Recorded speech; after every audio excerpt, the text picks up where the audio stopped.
Hi everybody, it's Grace. Welcome to Eating Peace. I've been traveling and I was gone. I had no internet, no cell phone service out of the country where I live, even for a whole week.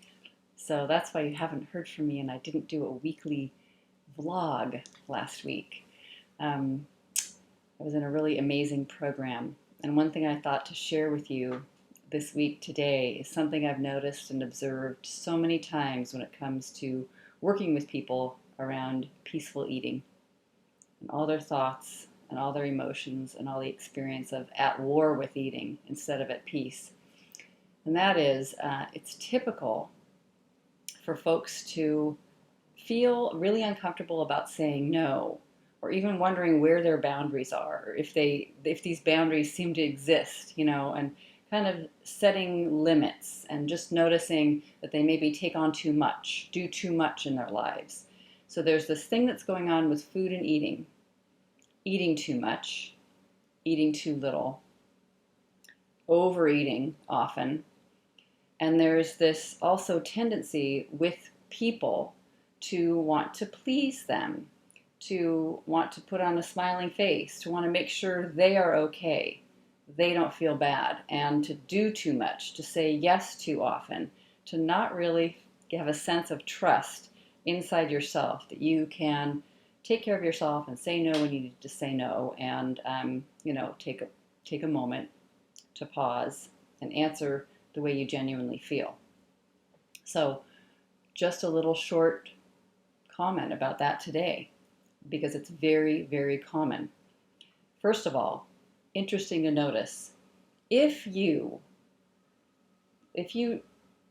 push yourself against your own boundaries, like your own inner no to something, you are going to have a sense of having no one to trust at all, because only you can really, be the mother to your own inner baby. It's almost like if you wanted to split yourself up into different parts, everyone notices they have kind of like an inner child that's just like, wah, and it has kind of no words or thoughts or logic or adultness about it. And we all have that in different levels of emotion. And then there's a part of you that's more of an adult, and it can mother or father you or take care of that baby part even, and it's sort of bigger than just a small, the emotions that you have. That part maybe is the one that needs to be called forward more to help you say no, an adult, maybe even a parent. I always found that it was kind of like a parent, a really strong, strict, highly loving parent. So long ago, I read an article when I was raising small children about the highest level of parenting, I guess, brilliance, something that works really well with most kids as they observed.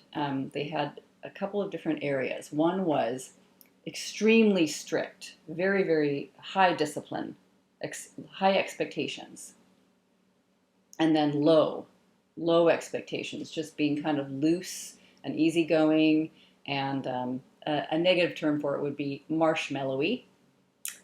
And then another observation, another kind of category over here, which is extremely loving, very kind, very attentive, willing to hear, willing to listen, taking into account the child's point of view and the child's feelings.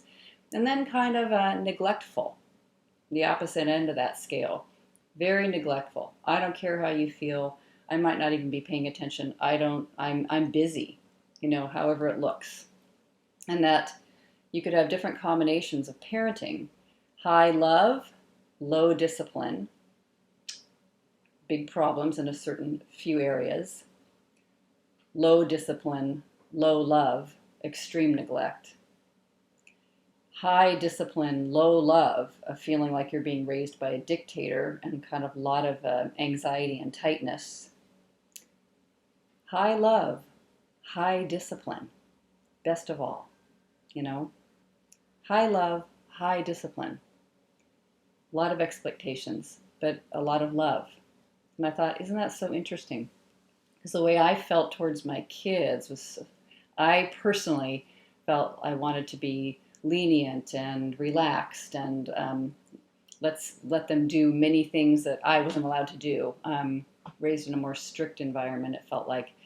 And I really had to come to terms with that. And what's interesting is there may be a place in you that matches parenting you've experienced or what you think is the right way. So just watch when it comes to this answering about requests. It's like setting boundaries, setting limits, just giving an honest no, or even an honest yes. If you can remember to pause a moment, just like the same way I say to pause before you begin to eat. Just see if you can relax and pause just for 30 seconds or a moment. Take a deep breath. When somebody asks you for something and you're not sure, and say, I need to just think about this for 10 minutes, or I'm going to get back to you in a week, or give me one day. I want to see if that's going to work out in my schedule. But don't just believe that you automatically must say yes in order to please that other person. You are a person, and you need to be pleasing yourself first and foremost. So use that high level of love, attending to yourself, noting what you need. If you had a starving baby, you would just take care of that baby and make sure that you did everything you could in the world to get that baby some food. Everything. And you would somehow a sense of discipline or movement towards that final goal would be something that was unquestionable. And you would ask, and if you felt nervous or scared to ask for something, you would ask for something.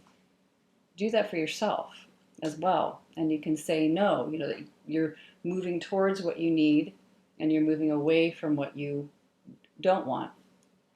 So practice that. This sense of assertion and proactivity and having a sense of personal authority and taking care of yourself first and foremost is so incredibly important.